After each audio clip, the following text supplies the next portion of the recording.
তো আজকে আমরা কি করব? আজকে আমরা যে ভূগোলে কি করব, ভূমিরূপটা করব। ঠিক আছে, কত লেসন এটা? 4 লেসন। 4 লেসনে আমরা কি করব? ভূমিরূপ। এবার দেখেন না, ভূমিরূপটাকে বুঝে নাও জিনিসটাকে। ঠিক আছে। ভূমিরূপটা হচ্ছে যেটা আমরা যেখানে আমরা বাস করি সেটাকে কি বলা হচ্ছে? ভূমিরূপ। তাই তো? আমরা ঘরের ভিতরে বাস করছি, ঘরের ভিতর থেকে যদি বাইরে যাই তখন কি দেখতে পাবো? আমরা যে মাটি দেখতে পাবো, তাই তো? গাছপালা সমস্ত যা কিছু যার উপরে আছে ওটাকে কি বলা হচ্ছে? ওটাকেই বলা হচ্ছে ভূমিরূপ। ঠিক আছে, এবার দেখেন ওই ভূমিরূপ কিন্তু সব জায়গায় সমান না। ঠিক আছে, কোথাও উঁচু, কোথাও নিচু, ঠিক আছে, আরো উঁচু আছে কোথাও। ঠিক আছে, এরকম ভাবে ভূমিরূপকে কত ভাগে ভাগ করা হচ্ছে? 4 ভাগের মতো ভাগ করা হচ্ছে। ঠিক আছে, সেটা পরে বলছি। কিন্তু ভূমিরূপটা হলো কি হবে বা এটা কেমন বা কেন এরকম হলো এটাকে বলছি। দেখো, আজকে যে পৃথিবীটা দেখতে পাচ্ছ না, এমন কেমন লাগছে? এটা খুব সুন্দর লাগছে না? পৃথিবীটা লাগছে কিনা?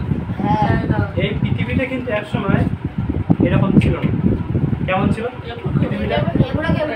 পৃথিবীটা ছিল এই যেমন এই যে নীল দেখতে পাচ্ছিস, কোথাও দেখতে পাচ্ছিস সবুজ দেখতে পাচ্ছিস। আর যখনই পৃথিবী তৈরি হয়েছিল তখন কিন্তু কেমন ছিল বলতো? আগুনের গোলা, আগুনের গোলার মতো ছিল। ঠিক আছে, এবং পৃথিবী তখন ওই যে টকবক করে ফুটতো, দেখিস না? হ্যাঁ হ্যাঁ, লাভাটা ফুটতো। হ্যাঁ, টোটালটা তো লাভা ভিতরে। ঠিক আছে, লাভাটা আস্তে আস্তে কি হয়ে গেছে বলতো? ঠান্ডা হয়েছে। ঠান্ডা হয়ে কি হয়ে গেছে? এটা উপরের অংশটা জমে গেছে। এবার তুই বলতে পারি দাদা লাভা তো জমে গেছে, ঠিক আছে, কিন্তু পৃথিবীর উপরে এবড়ো কেবড়ো গুলো হলো কি হলো? ঠিক আছে, পৃথিবী সৃষ্টির প্রথম অবস্থা পৃথিবী এখানে তৈরি হয়েছিল কবে বলতো? মনে আছে? কারণ পৃথিবী সৃষ্টি হয়েছিল আজ থেকে প্রায় 460 কোটি বছর আগে। 60 কোটি বছর আগে।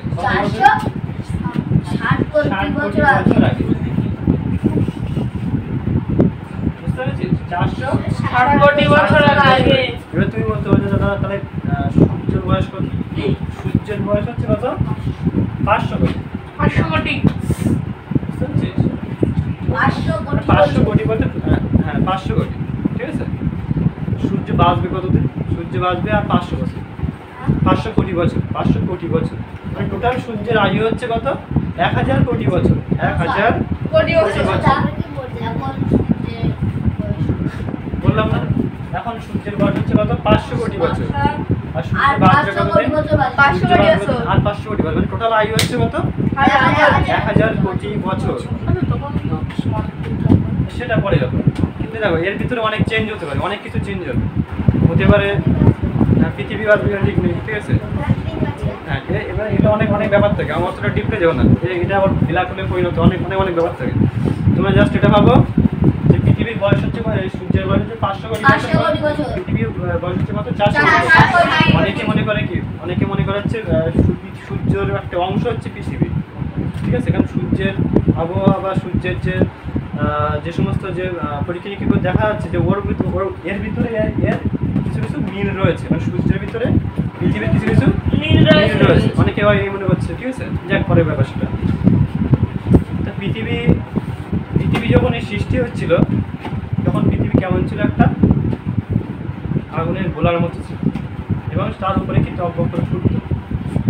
সেটা কি হলো? দেখ, যদি এক কাপ চা রেখে দেওয়া হয় বাতাসে, মানে ঠান্ডা জায়গায় রেখে দেওয়া হয়, মানে এরকম খোলা জায়গায় রেখে দিয়েছি, তখন কি হবে জিনিসটা? ঠান্ডা হয়ে যাবে। একসময় কি জলের মতো হয়ে যাবে। তাহলে পৃথিবী একসময় কি ছিল? এরকম 6000 ডিগ্রি ছিল তাপমাত্রা। কত ছিল বলতো? 6000 ডিগ্রি সেলসিয়াস তাপমাত্রা ছিল পৃথিবীর উপরে। ঠিক আছে, সেটা আস্তে আস্তে কি হয়ে গেছে? আস্তে আস্তে এটা তাপ বিতরণ করে করে আস্তে আস্তে কি ঠান্ডা হয়ে গেছে। এখন পৃথিবীর তাপমাত্রা কত বলতো? 15 ডিগ্রি সেলসিয়াস। তাহলে কতটা কমে গেছে ভাবছিস? পৃথিবীর গড় তাপমাত্রা এখন কত? 15 ডিগ্রি সেলসিয়াস। ঠিক আছে, এবার দেখ, তাহলে পৃথিবী যখন সৃষ্টি হচ্ছিল তখন এরকম কিন্তু এবড়ো খেবড়ো ছিল না, যখন তৈরি হয়েছিল এবড়ো খেবড়ো ছিল না। এবড়ো খেবড়ো হলো কীভাবে? তখন এক সময় মানে এখান থেকে অনেক 400 কোটি বছর বা এরকম 400 কোটি বছর দিকে পৃথিবীর উপরে প্রচুর পরিমাণে কী হতো বলতো? উল্কা বৃষ্টি হতো, উল্কাপাত হতো। উল্কাপাত একদিন বলেছিলাম, মনে আছে? উল্কাপাত মানে কি বড় বড় আগুনের গোলা না পাথর অ্যাস্ট্রয়েড, ওগুলোকে বলে অ্যাস্ট্রয়েড বলে। এই অ্যাস্ট্রয়েডগুলো কি হয়, বড় বড় পাথরগুলো পৃথিবীর উপরে জায়গায় পড়তো, ঠিক আছে। পড়ার পরে কি হয়েছিল, উঁচু নিচু কোথাও গর্ত এরকম জায়গা সৃষ্টি হয়, ঠিক আছে। উঁচু জায়গাগুলো কি হচ্ছে পাহাড় পর্বত, আর নিচু জায়গাগুলো কি হয়েছে সমুদ্র নদীর সাগর ইত্যাদি সৃষ্টি হয়েছে। কোনো সমস্যা তাহলে বুঝতে পারছিস। এবার মানে ভূবিজ্ঞানী মানে হচ্ছে পৃথিবীকে নিয়ে যারা গবেষণা করে ওরা কি বলছে, ওরা বলছে পৃথিবীর মধ্যে 7খানা কি রয়েছে প্লেট বা পাত, কটা রয়েছে, ঠিক আছে। 7খানা প্লেট বা পাত রয়েছে এবং অপ্রধান পাত, প্রধান পাত রয়েছে 7খানা, অপ্রধান পাত কটা রয়েছে 20টির মতো, ঠিক আছে। তাহলে প্রধান পাত কটা, প্রধান পাত হচ্ছে কটা 7টা, অপ্রধান 20টি। হ্যাঁ 20টির মতো রয়েছে, ঠিক আছে, 20টির মতো, ঠিক আছে। প্রধান পাতগুলো কি কি প্রশ্ন গুরুত্ব মনে, প্রধান পাতগুলো কি কি এবার দেখে না। প্রধান পাত হচ্ছে ইউরেশিয়া প্লেট, ভারতীয় প্লেট, উত্তর আমেরিকান প্লেট, দক্ষিণ আমেরিকান প্লেট, আফ্রিকান প্লেট আর অ্যান্টার্কটিকান প্লেট। এরকম দেখে না তুমি হচ্ছে দাদা সব কী সব বলছে প্লেট সে এবার কাপ প্লেট নাকি জিনিসটা ওরকম না, জিনিসটা দেখে না, জিনিসটা একটা ছবি দেখাচ্ছে এখান থেকে দেখছো, এই যে ছবি দেখছো, ছবি দেখছো কেন দেখছো সবাই, এই দেখ এই দেখ এক একটা কিন্তু প্লেট, এই যে এক একটা প্লেট, ঠিক আছে। এইগুলো কি হচ্ছে, এইগুলো লাভা দেখছিস না, নিচে দেখ লাভা আছে দেখছিস না, লাভা ওর উপরে কি রয়েছে বলতে ভাসমান ভেসে ভেসে বেড়াচ্ছে, তাই বলে কিন্তু এরকম না নৌকার মতো রানিং চলে যাচ্ছে এরকম না কিন্তু, দেখো হ্যাঁ ওই লাভার উপরে কি হচ্ছে, এই প্লেটগুলো কি হচ্ছে ভাসছে, ঠিক আছে। বুঝতে পারছিস আমি কী বলতে পারছি, দেখ এই প্লেটগুলো কিন্তু যেহেতু লাভার উপরে ভাসছে সুতরাং তুমি যেটা ভেবো না যে নৌকার মতো চলে যাচ্ছে হয়তো আমরা প্লেটগুলো না। দেখো প্লেটগুলো বছরে প্রায় 2 থেকে 20 সেন্টিমিটার মতো চলে, কতটা 2 থেকে 20 সেন্টিমিটার, হয়তো এক বছরে হয়তো তুমি খুব বেশি এতটা যায়, এক বছরে মানে টোটাল আমাদের যে ইয়েটা অঞ্চলটা মানে যে এশিয়া মানে আমাদের যে ভারতীয় প্লেটটা সমস্ত প্লেটগুলো গতিবিধি কতটা 2 থেকে 20 সেন্টিমিটার পর্যন্ত যায়। বুঝতে পারছিস আমি কী বলতে পারছি, ক্লিয়ার জিনিসটা হচ্ছে, ক্লিয়ার হচ্ছে তো জিনিসটা, হ্যাঁ কারো সমস্যা হচ্ছে না তো। তাহলে এই প্লেটগুলো কি দেখ, এখানে যে প্লেটগুলো দেখলাম এরা কী করছে, এরা পরস্পর থেকে বা পরস্পরের দিকে বা কেউ প্লেটগুলো গতিবিধি থেকে এটা মুসলাম দেখে না। এই যে প্লেটগুলোর কথা বলছি না, এখানে প্লেটগুলোর কথা বলছি না, দেখ প্লেটগুলো দেখ ভাই প্লেটগুলো বলছি না, এই প্লেটগুলো কিন্তু দেখ একটা বলে অভিসারী প্লেট, একটাকে বলে প্রতিসারী প্লেট, একটাকে বলে নিরপেক্ষ, একটা বলে নিরপেক্ষ প্লেট। 3 ধরনের প্লেট হয়। তোমার মনে হয় প্রশ্ন আসছে দাদা অভিসারী প্লেটটা কি আবার, অভিসারী প্লেটটা হচ্ছে দেখো এই যে পাতগুলো দেখালাম না তোমাদের, ওরা কি করে বলো তো, হয় ওরা যদি হচ্ছে পরস্পর দিকে চলে আসে এটাকে কি বলা হচ্ছে অভিসারী প্লেট, অভিমুখে চলে আসে, অভিমুখে মনে রাখার বিষয় কি অভিমুখে চলে আসে এটাকে বলা হচ্ছে কি অভিসারী প্লেট। ক্লিয়ার, ভালো করে বুঝে না কেন, ভীষণ ইম্পর্টেন্ট কোনো কোয়েশ্চেন, আর আমি এতক্ষণ বোঝাচ্ছি কিন্তু একটাই কারণ কনসেপ্ট ক্লিয়ার না থাকলে কিন্তু ঘুরবি, ঠিক আছে। আর প্রতিসারী প্লেট কাকে বলে, প্রতিসারী মানে দেখো দুটো প্লেট যদি কি হয় পরস্পর থেকে দূরে চলে যায় সেটাকে কি বলা হচ্ছে প্রতিসারী প্লেট। আর এরা হচ্ছে কি বলা হচ্ছে অভিসারী প্লেটটা কি হচ্ছে পরস্পরের কাছে চলে আসে, আর প্রতিসারী প্লেট কি হচ্ছে চলে যাচ্ছে, ঠিক আছে, দূরে চলে যাচ্ছে, ঠিক আছে, পরস্পর থেকে দূরে চলে যাচ্ছে। এরা কি করছে কাছে আসছে, এরা চলে যাচ্ছে দূরে। আর এদের কাজ কি, এদের কাজ হচ্ছে নিরপেক্ষ, মানে এরা পরস্পরের কাছে আসবে বা দূরে চলে যাবে কোনো ব্যাপার না, কিন্তু এরা পরস্পরের কাছে আসবে না আবার দূরে যাবে না, এরা কি করবে পাশ কাটিয়ে চলে যাবে। এর কাজ হচ্ছে কি নিরপেক্ষ, ঝামেলা করার দরকার নেই, দূরে যাওয়ার দরকার নেই, আমি কি করবো আমি পাশ কাটিয়ে চলে যাবো। নিরপেক্ষ প্লেটের কাজ কি পাশ কাটিয়ে চলে যাবে, এটা কারোর সাথে ধাক্কাও লাগে না, এইগুলো যাবে, এরা কি কাছে চলে আসে, এরা কি করবে ধাক্কা লাগবে না, আবার এরা যদি দূরে চলে যায় কি হবে, টানের সৃষ্টি হবে, হবে কিনা?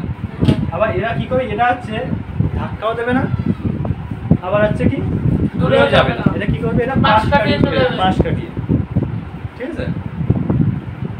এরা বলতে পারে দাদা এগুলো এগুলো করাচ্ছ কেন?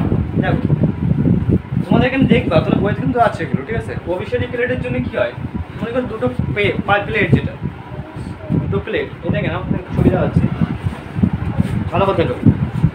এই যে প্লেটটা দেখতে পাচ্ছ না, এই যে প্লেট, এই একটা প্লেট, একটা প্লেট, যদি মনে করো এবার দুটো প্লেট যদি পরস্পর কাছে চলে আসে তখন কি হবে বলো তো? ধাক্কা হবে। এবার ধাক্কা হবে বলে কি হবে, আরো চাপ দেবে, চাপ দেবে তো। এবার চাপ দিলে কি হবে বলো তো? চাপ দেবে যত তত কি হবে, ওই অংশটা কি হবে, উঁচু হয়ে যাবে না? হবে কিনা? তোমরা একটা সাধারণ ব্যাপার দেখে নাও, বলো। দেখো দুটো বই আছে, দুটো প্লেট, দুটো যাচ্ছে প্লেট, এই শোন কথা বলিস না, দুটো প্লেট, তাই তো? দুটো প্লেটকে আমি কি করছি, আমি এরকম ভাবে এরকম কাছে নিয়ে আসি তো, দেখবেন যখনই ধাক্কা লাগবে তখন কি হবে, তো হালকা হালকা কিন্তু উপরে উঠবে কিনা, উঠছে উঠছে উঠছে, দেখো এরকম উঠবে না, এরকম উঠবে। যে অংশটা এখন যে ওই জায়গাটা কি হয় বলতো, ওই জায়গাটায় হিমালয় পর্বত সৃষ্টি হয়েছে, মানে ভঙ্গিল পর্বত সৃষ্টি হয়েছে। কি বলে ওগুলোকে? ভঙ্গিল পর্বত বা ভাসপ্রাপ্ত পর্বত। দুটো দুই সাইডে যদি আমি চাপ দেওয়া হয় তাহলে কি হবে, হয় নিচে নামবে আর না হলে উপরে উঠবে। কিন্তু নিচে তো নামার জায়গা নেই, তাহলে কি হবে, উপরে উঠতে হবে। তাহলে উপরে উঠলে কি হচ্ছে, পর্বত সৃষ্টি হচ্ছে। নাম কি, তার নাম কি? ভঙ্গিল পর্বত, বা সেটাকে সঞ্চয়জাত পর্বত বলে। কি বলে? সঞ্চয়জাত পর্বত, ভঙ্গিল পর্বত বলে। তাহলে ভঙ্গিল পর্বতের উদাহরণগুলো কি কি? ভঙ্গিল পর্বত দেখে নাও, এই শোন, দেখে নাও, ভঙ্গিল পর্বত দুই ধরনের হয়, একটা প্রাচীন ভঙ্গিল পর্বত, একটা হচ্ছে নবীন ভঙ্গিল পর্বত। বলাচ্ছে না তো কারো? দেখে না, প্রাচীন ভঙ্গিল পর্বত কি মনে কোশ্চেন আসতে পারে, দাদা প্রাচীনটা আবার কেমন? দেখে না, প্রাচীনটা হচ্ছে, প্রাচীনটা কি, যেটা অনেক দিন আগে সৃষ্টি হয়েছে, সেটাকে কি বলে? প্রাচীন। অনেক দিন আগে সৃষ্টি হয়েছে, ঠিক আছে? যেমন কি আরাবল্লী পর্বত, শুনেছেন নিশ্চয়ই? আরাবল্লী পর্বতকে কি বলা হয়? প্রাচীন ভঙ্গিল পর্বত বলে। কেন বলে? কারণ অনেক দিন আগে সৃষ্টি হয়েছে আরাবল্লী, ঠিক আছে? আরাবল্লীর বয়স কত জানো? এর বয়স হচ্ছে 22 কোটি থেকে 23 কোটি বছর। 22 কোটি থেকে 23 বছর আগে ওই ঘাস প্রাপ্ত হয়ে কি হয়েছিল, এটা হচ্ছে সৃষ্টি হয়েছিল আরাবল্লী। আর নবীন মানে কি? নবীন মানে জানো কি হবে?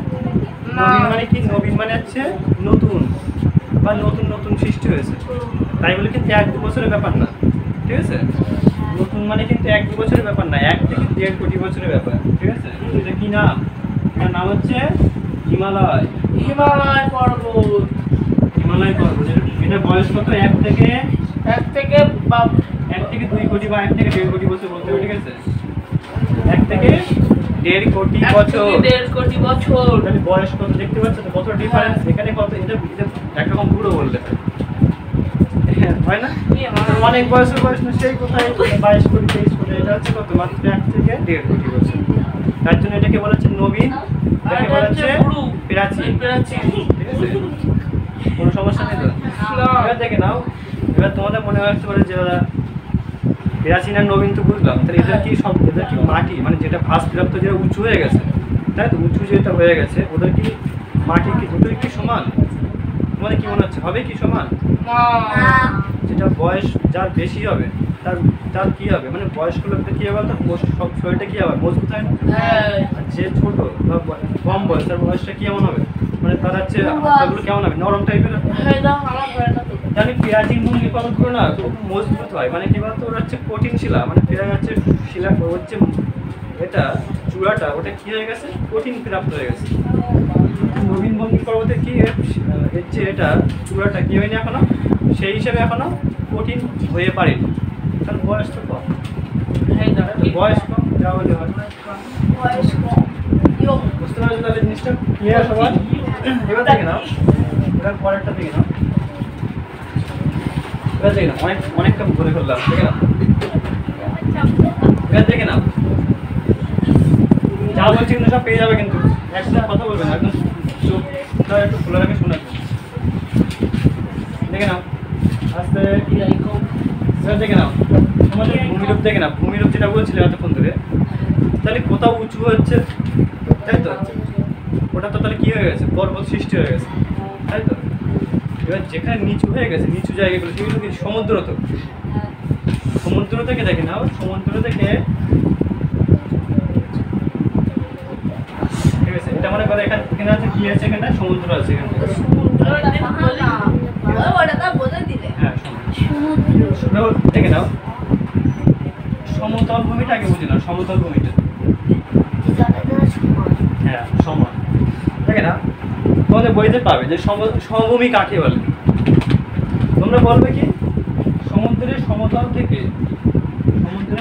থেকে কতটা উঁচু? 300 হ্যাঁ 300 মিটার উঁচু। তো 300 মিটার। কোনো কোশ্চেন আসতে পারে সমভূমি কাকে বলে, তোমরা বলবে সমুদ্রের সমতল থেকে 300 মিটার উঁচু ভূমিভাগকে কি বলে?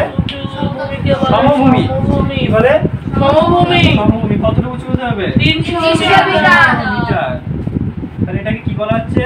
সমভূমি বলা হচ্ছে, ঠিক আছে? টোটাল ভূমি 4 প্রকার হচ্ছে। আরেকটা যেটা আছে সেটার নাম কি বলেছিলাম মনে আছে? 3 না 4 বলেছি, দেখে নাও। আচ্ছা আমি বলছি 4 কি 3 বলেছি, দেখে তাহলে এটা সমভূমি গেল, তাই তো? এবার দেখে নাও মালভূমিটা কেমন? মালভূমিটা দেখে নাও, এটাকে বলা হচ্ছে কি মালভূমি, ঠিক আছে? তাহলে মালভূমির উচ্চতা কত হতে হবে? 600 মিটার। 300 থেকে 600 মিটার। উচ্চতা কত হবে? 300 থেকে 600 মিটার হতে হবে, তাই তো? হুম। তাহলে বলবে যে 300 থেকে 600 মিটারের মধ্যে অবস্থিত খাড়া ঢাল বিশিষ্ট ভূমিভাগকে বলা হয় মালভূমি। বসে বসে মুখস্থ হবে কিন্তু। কি বলবে? 300 থেকে 600 মিটার উঁচু খাড়া ঢাল ভূমিভাগকে বলে মালভূমি। কি বলে এটাকে? মালভূমি। কোনো সমস্যা? এবার দেখে নাও, এবার এই পর্যন্ত, তাই তো? তাহলে এটা কত থেকে কত? এটা হচ্ছে 600 থেকে 900 আনলিমিটেড মিটার। না এখন পরে সেটা 600 থেকে 900 মিটারের মধ্যে সেটা কি হবে? সেটা হচ্ছে পাহাড়। কি হবে? পাহাড়। দেখে নাও সংখ্যাটা বুঝে নাও। যদি বলে পাহাড় কাকে বলে, তুমি কি বলবে? 600 থেকে 900 মিটারের ভিতরে অবস্থিত উঁচু ভূমিভাগকে বলা হয় পাহাড়। বুঝছো? কোনো সমস্যা নেই তো? না। তাহলে পাহাড় গেল। এবার দেখে নাও পর্বত। ঠিক আছে, পর্বতটা কেমন দেখে নাও। পর্বতটা হচ্ছে কি? তাহলে পর্বতটা হতে হবে কত? 900 থেকে আনলিমিটেড। 900 থেকে মানে কি যতটা উপরে উঠবে, আর কোনো শেষ নেই। পর্বতের কোনো লিমিট নেই, ঠিক আছে? মানে এটা হচ্ছে শেষ ভূমিভাগ।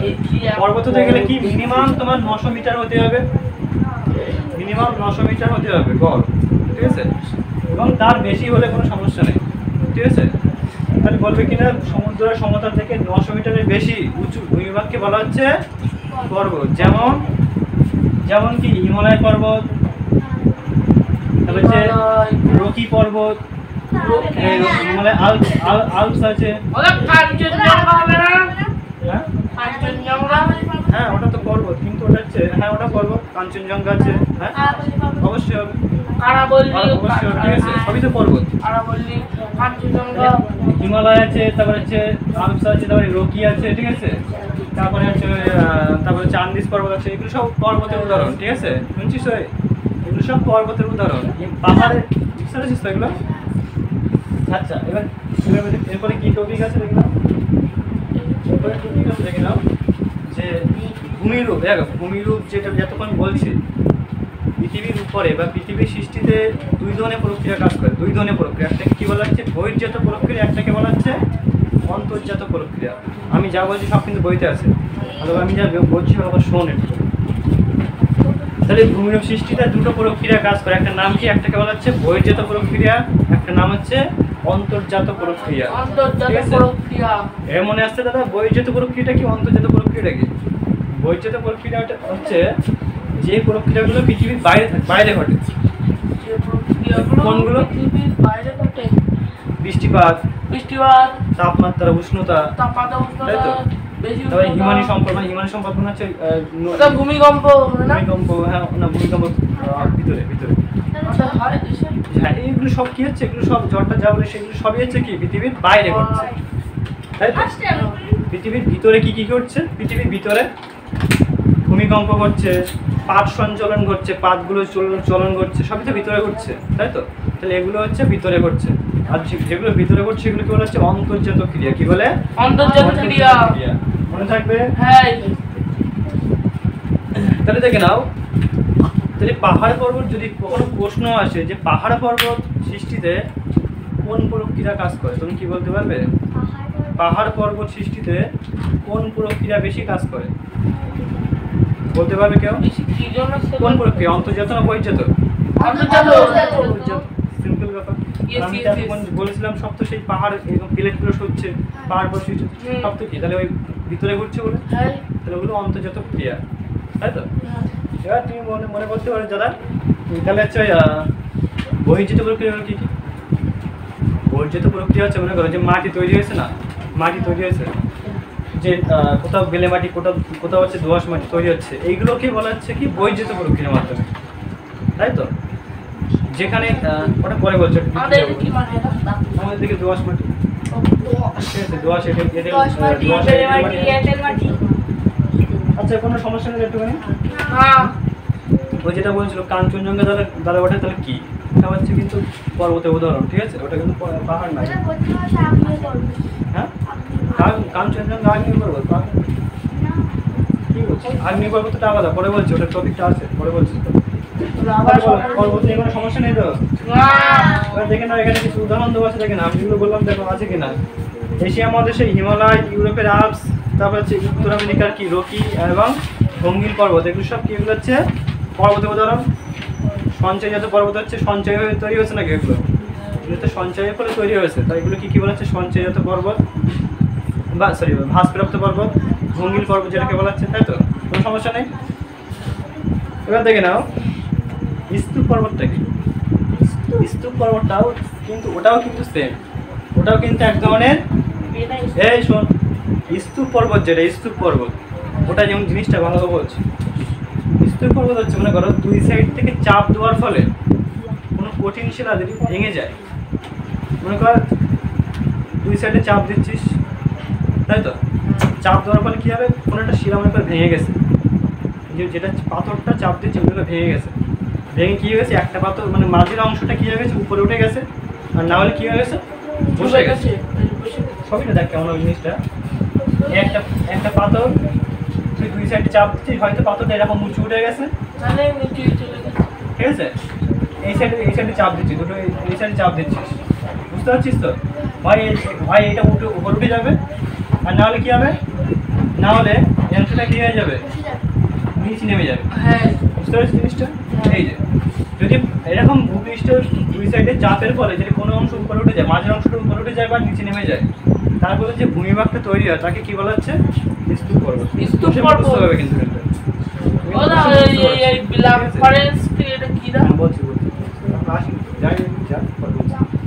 বলে কোনো সমস্যা, স্তূপ পর্বতে কোনো সমস্যা? খালি প্রশ্ন আসে যে স্তূপ পর্বত কিসের উদাহরণ, তাহলে বলবে এটা ভঙ্গিলের, তাই তো? বোঝা গেছে, কোনো সমস্যা নেই তো? এবার দেখে নাও এরকম কিছু উদাহরণ দেওয়া আছে, দেখে নাও বইতে দেওয়া আছে যে ভারতের সাতপুরা একটি স্তূপ পর্বতের উদাহরণ, আর জার্মানির ব্ল্যাক ফরেস্ট, একটি কিসের উদাহরণ, স্তূপ পর্বতের উদাহরণ। প্রশ্ন কিন্তু থাকে কিন্তু যে ব্ল্যাক ফরেস্ট কিসের উদাহরণ, তাহলে তুমি কি বলবে ব্ল্যাক ফরেস্ট স্তূপ পর্বতের উদাহরণ। এবার ভারতের সাতপুরা কোন পর্বতের উদাহরণ, তাহলে বলবে কিনা ভারতের সাতপুরা একটি স্তূপ পর্বতের কোন সমস্যা? এবার দেখে নাও পরের যে এটা আছে পার্টটা আছে ওটা কি আগ্নেয় পর্বত। যতক্ষণ আমরা কি করছিলাম স্তূপ পর্বত করছিলাম, ওই কি করবো আগ্নেয় পর্বতটা বোঝো, এটা বুঝবো? এখানে কোনো সমস্যা নেই তো, ভূমির সম্পর্কে কোনো সমস্যা নেই, তোমার ডাউট ক্লিয়ার? দেখে নাও আসবে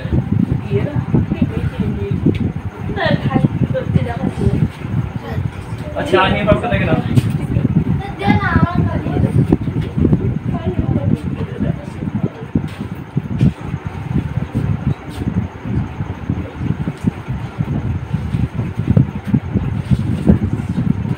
আগ্নেয় পর্বতটা কি বলে? আগ্নেয় পর্বত হচ্ছে ভূপৃষ্ঠে লাভা বেরিয়ে এসে যখন কোনো ভূমিরূপ তৈরি হয়, এটাকে কি বলা হচ্ছে? যে পর্বত গঠিত হয় তাকে বলা হচ্ছে আগ্নেয় পর্বত। লাভাটা কি জানো কি? লাভা ম্যাগমা বোঝো এগুলো? দেখে নাও, দেখে নাও। এই দেখো, এখানে দেখছো তো এই যে পাতগুলো দেখতে পাচ্ছ? এই পাতগুলো কি হয়? সরে যাচ্ছে, পরস্পরের কাছে আসছে, না দূরে চলে যাচ্ছে।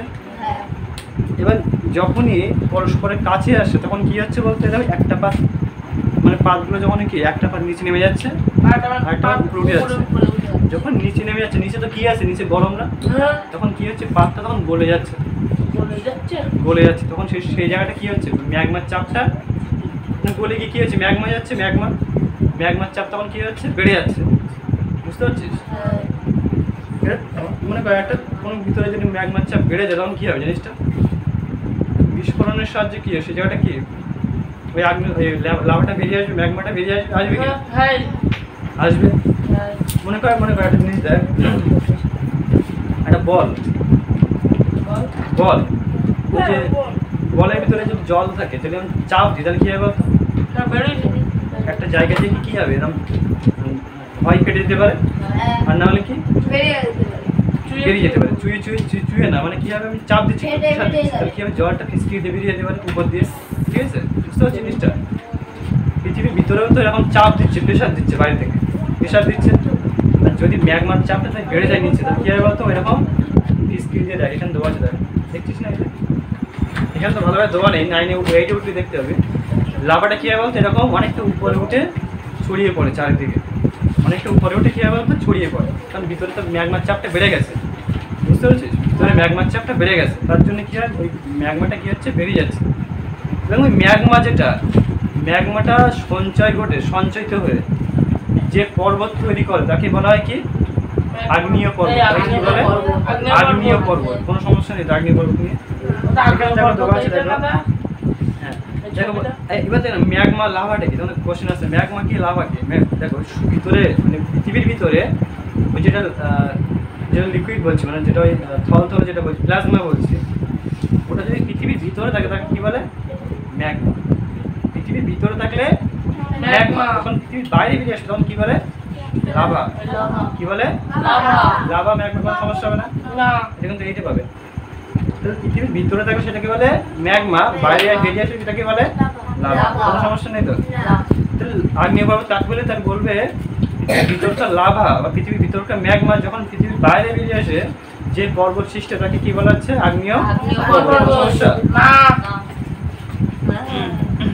দেখে নাও। এর পর্বতের কিছু বৈশিষ্ট্য আছে, দেখে নাও। পর্বত আমাদের যে পৃথিবীতে যে পরিমাণে পর্বত রয়েছে, পর্বত, তাই তো আমাদের পৃথিবীতে কত ভাগ জল, কত ভাগ স্থল জানো? 3 ভাগ জল আর 1 ভাগ স্থল। এই যে 1 ভাগ আছে না, এই 1 ভাগ আছে তো, 1 ভাগ, এই 1 ভাগের আবার 4 ভাগ, 1 ভাগের আবার 4 ভাগ যদি করা হয় সেটা কি হবে? মানে পৃথিবীর 4 ভাগ হচ্ছে কি অংশ পর্বত দ্বারা ঘেরা আছে। ঠিক আছে? এখানে দেওয়া আছে, দেখো যে পৃথিবীর স্থলভাগের প্রায় 4 ভাগের 1 ভাগ, 4 ভাগের 1 ভাগ হচ্ছে কি পর্বতময়। মানে কি পৃথিবীকে যদি আবার এই 1 ভাগকে যদি 4 ভাগ করা হয়, বুঝতে পারছিস তো? এই 1 ভাগকে যদি 4 ভাগ করা হয়, ঠিক আছে, তো 4 ভাগের 1 ভাগ হচ্ছে কি পর্বত দ্বারা ঘেরা, পর্বত। ঠিক আছে? এবং কি এবার দেখে নাও, তাহলে পর্বত আমি একটু আগে বলেছিলাম কি পর্বতটা কি হবে? যত দিন হবে তত কি হবে? পাড়াটা বাড়বে না কমবে? বাড়বে। ঠিক আছে? বাড়বে, পাড়াগুলো বাড়বে। কেন বাড়বে? কারণ প্রতিনিয়ত তো চাপ দিচ্ছে। এই জন্য দেখবা মাউন্ট এভারেস্টের উচ্চতা আগে কত ছিল বলো তো? 8848 মিটার ছিল, তাই না? 8848.86। এখন কত হয়েছে বলো তো? 8848.86 আছে কিনা? বেড়েছে।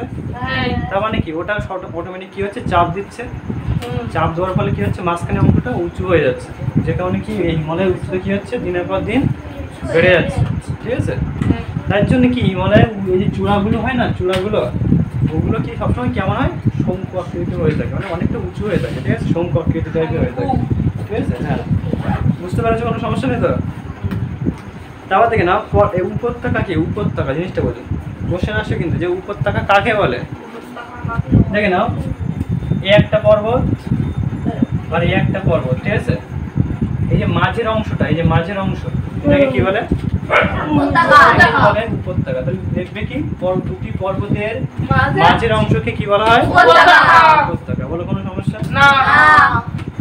তারপর দেখে নাও পর্বত শ্রেণী কাকে বলে। পর্বত শ্রেণী হচ্ছে অনেকগুলো পর্বত, ঠিক আছে, অনেকগুলো পর্বত যদি কি একটি বিরাট অঞ্চল যদি অবস্থান করে, অনেকগুলো পর্বত, মানে হিমালয় পর্বত তো ওখানে তো চূড়া তো একটা না, একটা আছে কি ও চূড়া অনেকগুলো আছে না, তো ওই বিরাট অঞ্চলকে কি বলা হয়, কি বলা হয় ওখানে, পর্বত শ্রেণী বলা হয়। কি বলা হয়, পর্বত শ্রেণী। বলো কোনো সমস্যা, বুঝতে পারছো। এবং এবার দেখো পর্বত গ্রন্থিটা কি, দেখো পর্বত গ্রন্থিটা হচ্ছে অনেকগুলো পর্বত যখন একটি নির্দিষ্ট জায়গায় এসে মিলিত হয় তাকে কি বলা হচ্ছে, পর্বত গ্রন্থি। কি বলে, পর্বত শ্রেণীটা হচ্ছে কি যে অঞ্চল যদি অবস্থান করতে তাকে কি বলা হচ্ছে, পর্বত শ্রেণী। আর পর্বত গ্রন্থি হচ্ছে অনেকগুলো পর্বত যখন একটা জায়গায় এসে মিলিত হয় তাকে কি বলা হচ্ছে, পর্বত গ্রন্থি। কি বলে, পর্বত গ্রন্থি। বলো কোনো সমস্যা না। এবার দেখে না, এবার দেখেন এখানে ছক আছে, দেখো ছক আছে একটা, দেখেছো এই ছকটা, দেখেছো ছকটা দেখতে পাচ্ছ, এই ছকটা দেখো,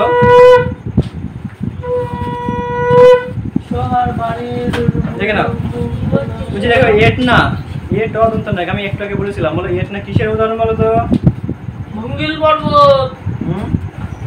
কিসের উদাহরণ,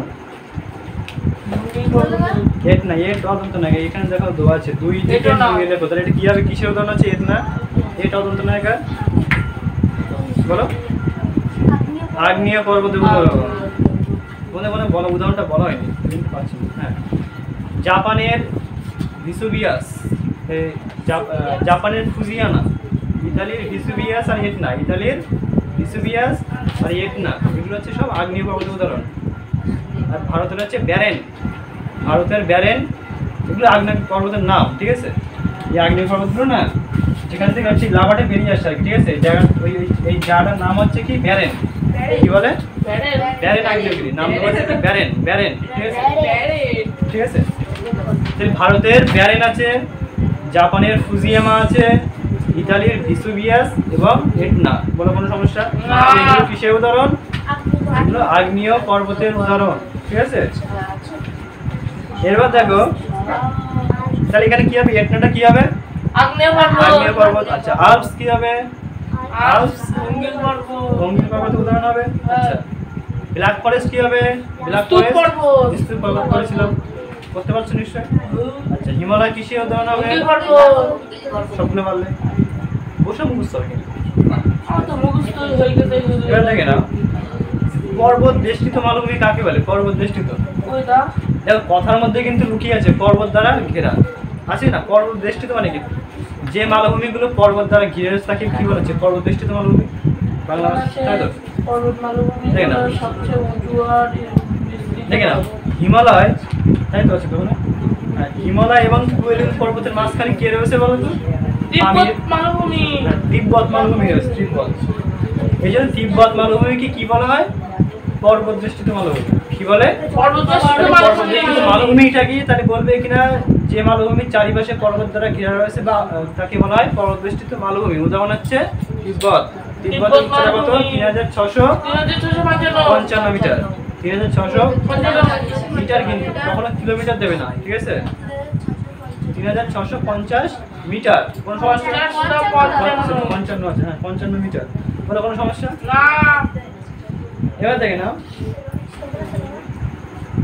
এবার দেখে না মহাদেশীয় মালভূমিটা কি, মহাদেশীয় মালভূমি, পরের কোশ্চেনটা কি ভাই, কি হলো মহাদেশীয় মালভূমি, পরের কোশ্চেনটা কি না, মহাদেশীয় মালভূমিটা কি, যে মালভূমিগুলি মহাদেশকে ঘিরে অবস্থিত তাকে বলা হয় মহাদেশীয়।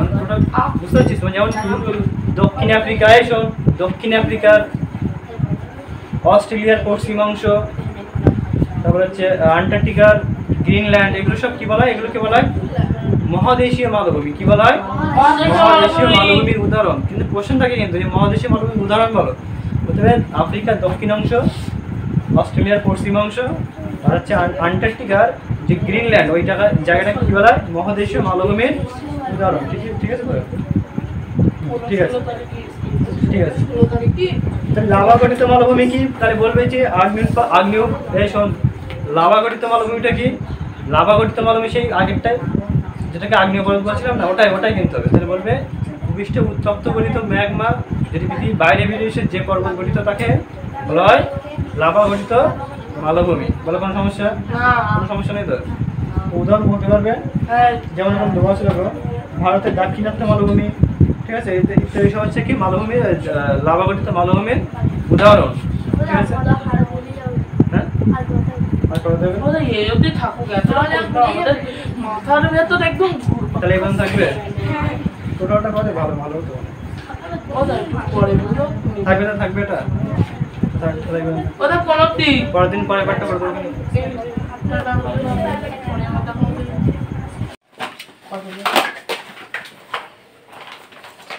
দেখে নাও আস্তে।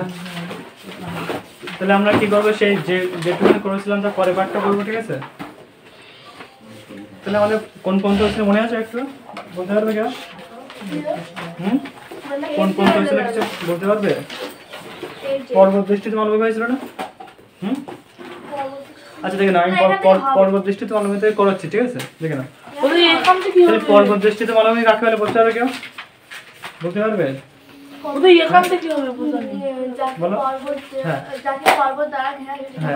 যে মালভূমিগুলো পর্বত দ্বারা ঘিরে থাকবে, তাই তো? তাহলে এরকম কি কি আছে দেখে নাও। হিমালয় এবং কুইলুন পর্বতের মাঝখানে কে রয়েছে? তিব্বত মালভূমি। যেহেতু তিব্বত মালভূমিকে ঘিরে পর্বত, ওই দুটো পর্বত কি রয়েছে? ঘিরে রয়েছে, তার জন্য একে কি বলা হয়? পর্বত বেষ্টিত মালভূমি। কি বলবে? হিমালয় এবং তিব্বত হিমালয় এবং কুইলুন পর্বতের মাঝখানে অবস্থিত তিব্বত মালভূমিকে ঘিরে রয়েছে, যে কারণে কি একে বলা হয় পর্বত বেষ্টিত মালভূমি। ঠিক আছে? তাহলে এবার দেখেন, তাহলে যদি বলে উদাহরণ দেয় যে পর্বত বা বেষ্টিত মালভূমি একটা উদাহরণ দাও, তখন কি বলবে? তিব্বত। ঠিক আছে? হ্যাঁ, তিব্বত মালভূমি হচ্ছে একটি পর্বত বেষ্টিত মালভূমির উদাহরণ। কোনো সমস্যা নেই তো? এবার দেখে নাও, এবার কি বলছে দেখে নাও, পরবর্তীটা কি বলছে যে মহাদেশীয় মালভূমিটা কি? মহাদেশীয়। ঠিক আছে? যেমন আফ্রিকার দক্ষিণাংশ আছে, অস্ট্রেলিয়ার পশ্চিমাংশ, তারপর হচ্ছে আন্টার্কটিকা এবং কি গ্রিনল্যান্ড। এই সমস্ত অঞ্চলগুলি বা এই সমস্ত মহাদেশের অঞ্চলগুলি যে মালভূমি নিয়ে গঠিত তাকে বলা হয় মহাদেশীয় মালভূমি। ঠিক আছে? এই মহাদেশগুলো যে মালভূমি নিয়ে গঠিত হয় তাকে বলা হয় মহাদেশীয় মালভূমি। ঠিক আছে? তাহলে যদি উদাহরণ চাই দিতে পারবে নিশ্চয়। বলবে কি? দক্ষিণ আফ্রিকা, পশ্চিম অস্ট্রেলিয়া, আন্টার্কটিকা আর হচ্ছে গ্রিনল্যান্ড। এগুলো হচ্ছে কিসের উদাহরণ? এগুলো হচ্ছে মহাদেশীয় মালভূমির উদাহরণ। কোনো সমস্যা নেই, এখানে বসে মুখস্থ হয়ে ফেলবো। দেখে নাও তারপরে কি বলছে দেখে নাও, বলছে লাভা গঠিত মালভূমিটা কাকে বলে? তাহলে কি কাকে বলে বলেছিলাম যে পৃথিবীর ফাটলের মাধ্যমে, ভূপৃষ্ঠ ফাটলের মাধ্যমে ভূঅভ্যন্তরে লাভা বা ম্যাগমা যদি পৃথিবীর বাইরে বেরিয়ে এসে যে ভূমিরূপ গঠন করে তাই কি বলে বলেছিলাম? লাভা গঠিত মালভূমি। নিশ্চয় ক্লিয়ার? তাহলে কি বলবে? ভূপৃষ্ঠ ফাটলের মাধ্যমে ভূঅভ্যন্তরে লাভা বা ম্যাগমা যদি পৃথিবীর বাইরে বেরিয়ে আসে যে ভূমিরূপ গঠন করে তাই কি বলে? লাভা গঠিত মালভূমি। ঠিক আছে? যেমন কি উদাহরণ যদি চাই তখন কি বলে? ভারতের দক্ষিণাত্য মালভূমি হচ্ছে কি একটি লাভা গঠিত মালভূমির উদাহরণ। ভারতের দক্ষিণাত্য মালভূমি হচ্ছে একটি লাভা গঠিত মালভূমির উদাহরণ। কোনো সমস্যা নেই তো? এবার কি বলছে দেখে না, ব্যবিচ্ছিন্ন মালভূমি কাকে বলে? তাহলে বলবে যে নদীর উপত্যকা দ্বারা বিচ্ছিন্ন মালভূমিকে বলা হয় কি? ব্যবিচ্ছিন্ন মালভূমি। নদীর উপকূল দ্বারা বিচ্ছিন্ন হবে। ঠিক আছে? বুঝতে পারছো? পরেরটা কি বলছে যে হ্যাঁ, এবার বলছে পামির মালভূমি। কোশ্চেন আসে কি বলতো যে পামির মালভূমিকে পৃথিবীর ছাদ বলে কেন? তাই তো? পামির মালভূমির উচ্চতাটা অনেকটাই বেশি, 4873, তাই তো? তাহলে হ্যাঁ 4873 মিটার, কিন্তু নট কিলোমিটার। কিলোমিটার দেবে না কিন্তু, মিটার। তাহলে বলবে যে পামির মালভূমি উচ্চতা কত? 4873 মিটার। এবং যেহেতু এই মালভূমিটা কি অনেকটা দূরে বিস্তর ছড়িয়ে রয়েছে তার জন্য একে কি বলা হয়? পৃথিবীর ছাদও বলা হয়, মানে কি বুঝতে পারছিস তো, একে পৃথিবীর ছাদ বলা হচ্ছে। কেন? কারণ এই মালভূমিটা এমনিতে অনেকটা উঁচুতে অবস্থিত, তার উপরে কি আর মালভূমির বৈশিষ্ট্য কি, যে এটা হচ্ছে কি উঁচু, হালকা হালকা উঁচু নিচু এবং টেবিলের মতো, বুঝতে পারছিস তো, তাহলে টেবিলের মতো থাকে, এই জন্য একে কি বলা হয়, টেবিল ল্যান্ড বা বলা হয়। আর যেহেতু এটা অনেকটা উঁচুতে, তার জন্য কি বলা হচ্ছে, পৃথিবীর ছাদ, তাই তো? এবার দেখে না পরের কোশ্চেনটা কি, পলিগঠিত সমভূমি কাকে বলে? তাহলে পলিগঠিত সমভূমি কাকে বলে? নদী, সমুদ্র বা হ্রদ, উপহ্রদ এই সমস্ত থেকে যে পলি জমে যে সমভূমি গঠন করে তাকে কি বলা হয়, পলিগঠিত সমভূমি। যেমন কি, যেমন গাঙ্গেয় উপকূলের, মানে গঙ্গার দুই উপকূলে, ঠিক আছে, এই সাইড ওই সাইড, হ্যাঁ, সিন্ধু, গঙ্গা, ব্রহ্মপুত্র, এই সমস্তগুলো কি হচ্ছে, গাঙ্গেয় উপত্যকা বা গাঙ্গেয় উপত্যকা, এক কথা এগুলোকে কি বলে, পলিগঠিত সমভূমি। কারণ কোনো সমভূমি হতে গেলে না আগে তোমাকে পলি সঞ্চয় হতে হবে, পলি সঞ্চয় ছাড়া কোনো রকম সমভূমি তৈরি হবে না, ঠিক আছে। এর জন্য সমভূমি তৈরি হতে গেলে কি দরকার, আগে পলি। এবং পলিটা আছে কোথায় কোথায়, তাহলে ওই যে গঙ্গা, ব্রহ্মপুত্র, বদ্বীপ বা হচ্ছে গঙ্গা নদীর ওই সাইডটা বা এই সাইডটা বলো, ঠিক আছে, সবকিছু কি হচ্ছে পলিগঠিত সমভূমির উদাহরণ, ঠিক আছে। এবার কি বলছে দেখে নাও, তারপরে কি আসছে, লাভা সমভূমি। তো লাভা সঞ্চিত বা ভূঅভ্যন্তরে লাভা বাইরে বেরিয়ে এসে সঞ্চয় হয়ে যে সমভূমি গঠন করে তাই কি বলা হচ্ছে, লাভা গঠিত সমভূমি। কোনো সমস্যা বুঝতে পারছো সবাই? এবার দেখে নাও, এবার কি বলছে যে লোয়েস সমভূমি কাকে বলে? লোয়েস মানে কি, লোয়েস মানে হচ্ছে দেখো এক জায়গায়, আগে দেখে নাও এটা কোথায় দেখা যায় সেটা বুঝে না, কোথায় দেখা যায় বলো, মানে কেউ পারবে কোথায় দেখা যায় লোয়েস সমভূমিটা? মরুভূমি অঞ্চলে, ঠিক আছে। মূলত মরুভূমির যে বালিগুলো না, ওটা মরুভূমি অঞ্চলের যে বালিটা, ওটা হাওয়ার দ্বারা কি হয়, এক জায়গা থেকে পরিবাহিত অন্য একটা জায়গায় গিয়ে সঞ্চয় ঘটে, ঠিক আছে, ওই বালিটা, বুঝতে পারছিস? যে কারণে ওই সঞ্চয় ঘটাকে ওকে কি বলা হয়, লোয়েস সমভূমি বলে, বুঝতে পারছিস? তাহলে মরুভূমি অঞ্চলের বালি যদি বায়ু প্রবাহের দ্বারা এক জায়গা থেকে অন্য জায়গায় পরিবাহিত হয়ে অন্য কোনো জায়গায় সঞ্চয় করে তাকে কি বলা হয়, লোয়েস সমভূমি বলা হয়, ঠিক আছে। এখন কি কি উদাহরণ কি কি আছে দেখে নাও, গভীর মরুভূমি আছে, তাই তো, গভীর বা হচ্ছে থর মরুভূমি আছে, ঠিক আছে, এগুলো সব কিসের উদাহরণ? এক একটা মানে মরুভূমি হলেই সেখানে কি ওই লোয়েস সমভূমি তৈরি হবে, ঠিক আছে, বুঝতে পারছিস? এর সমভূমি কি দেখে না, সমভূমির কিছু বৈশিষ্ট্য।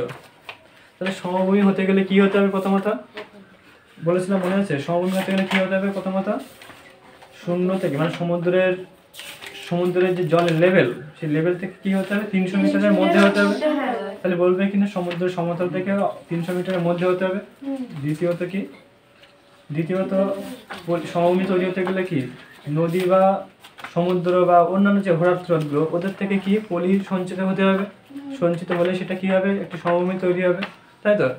এবং কি এখানে জনসংখ্যা বলো, মানে জনজীবনটা ঘন হবে না হালকা হবে, অবশ্যই ঘন হবে, তাই তো, কারণ আমাদের দিকে কি জনসংখ্যা কি কম, নিশ্চয় না, ভীষণ ঘন ঘনটা বাড়ি। কিন্তু যদি পাহাড়ের দিকে যাও তখন কি দেখতে হবে, ওখানে কিন্তু জনসংখ্যা একেবারেই হালকা, ঠিক আছে, ওকে বলা হয় বিরল জনবসতি বলা হয়, ঠিক আছে। তাহলে এটা কিন্তু দেখবে যে যেখানে সুযোগ সুবিধা থাকবে সেখানে কিন্তু একমাত্র জনবসতি কি হবে, হচ্ছে বেশি হবে। তাই সমভূমি অঞ্চলে যেহেতু সুযোগ সুবিধাটা বেশি আছে, তার জন্য কি হবে, এখানে জনবসতিটা বেশি হবে অবশ্যই, তাই তো। এবার দেখে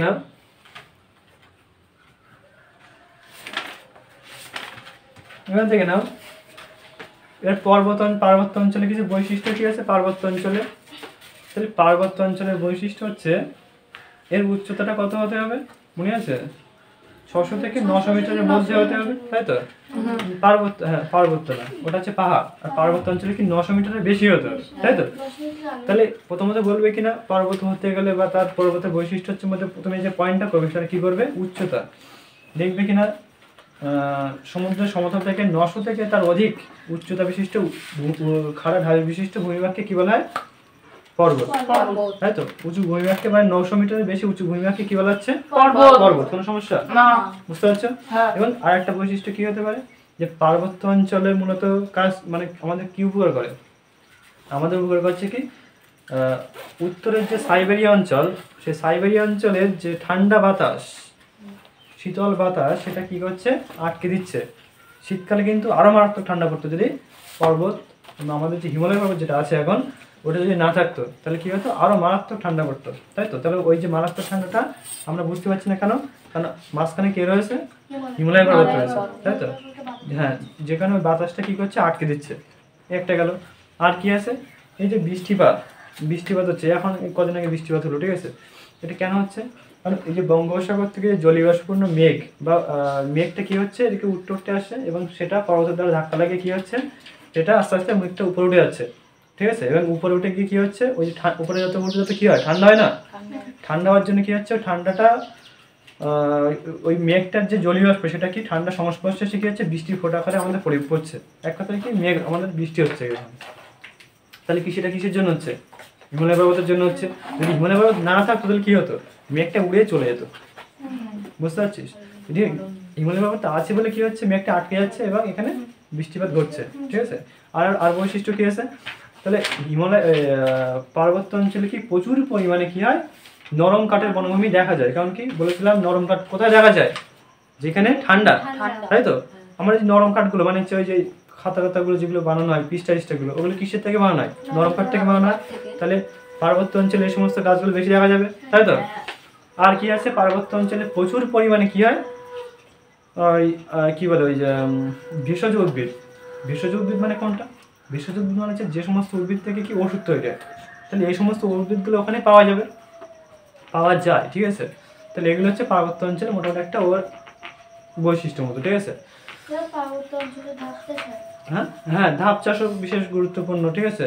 ওই যে ধাপ কেটে বিভিন্ন হচ্ছে শাকসবজি বা বিভিন্ন যে ধান টানগুলো এটা তৈরি করে চাষবাস করা হয়, ঠিক আছে? এগুলো ভীষণ গুরুত্বপূর্ণ, ঠিক আছে, ধাপ চাষের ক্ষেত্রে, ঠিক আছে? আর মালভূমি অঞ্চলের বৈশিষ্ট্য কি বলেছিলাম একটা, মনে আছে? যে মালভূমি অঞ্চল হতে গেলে কি হবে, 300 থেকে 600 মিটার হতে হবে উচ্চতাটা। আর এখানে বৈশিষ্ট্যটা কি, এখানে যেহেতু কি বলে, এখানে বৃষ্টিপাতটা যাতে কম হয়, কারণ এখানে তো উঁচু কোনো পর্বত নেই, তার জন্য কি বৃষ্টিপাতটা এখানে কম হবে। আর কম হলে কি হবে, সেখানে তৃণভূমি তৈরি হবে, তৃণভূমি মানে ঘাসের জমি তৈরি হবে, ঠিক আছে? যে কারণে কি এই অঞ্চলটা কি গবাদি পশু প্রতিপালনে বিশেষ গুরুত্বপূর্ণ, মানে গরু ছাগল এটা সবাই কি করবে ওখানে, চড়াবে, তাই তো? তার জন্য এটা বিশেষ গুরুত্বপূর্ণ। তাছাড়াও এই যে মালভূমি অঞ্চলটা না, প্রচুর পরিমাণে কি হয়, খনিজ সম্পদ পাওয়া যায়, প্রচুর পরিমাণে কি পাওয়া যায়, খনিজ সম্পদ। এই কারণে কি ওই যে ছোটনাগপুর মালভূমিটা কি কয়লা টয়লা এটা পাওয়া যাচ্ছে না, ওটা কিন্তু মালভূমির একটা উদাহরণ, ঠিক আছে? বুঝতে পারছো? এবার দেখে নাও, আর সমভূমিতে একটু আগে বলে দিলাম যে ওটা উচ্চতা কত হবে বা ওটা জনবসতি ঘনত্ব, এটা বলে দিলাম, ঠিক আছে? তাহলে মোটামুটি ক্লিয়ার তো সেটা? তাহলে ভূমির কোনো সমস্যা নেই আর? नहीं, ঠিক আছে, নাও बंद।